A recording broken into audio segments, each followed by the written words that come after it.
அதே காத்து வாசம் வேற, அதே மண்ணு வண்ணம் வேற, அதே மக்க வாழ்க்கை வேற, ஒண்ணு மட்டும் மாறவில்லை.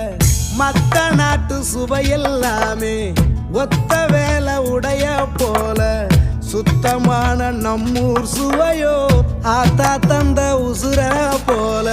மூட்டி பாசம் கொட்டி சமைச்சது திண்டுக்கல்லு தலப்பா கட்டி, நெய்யூத்தி நேசம் கொட்டி இழுக்குது திண்டுக்கல்லு தலப்பா கட்டி.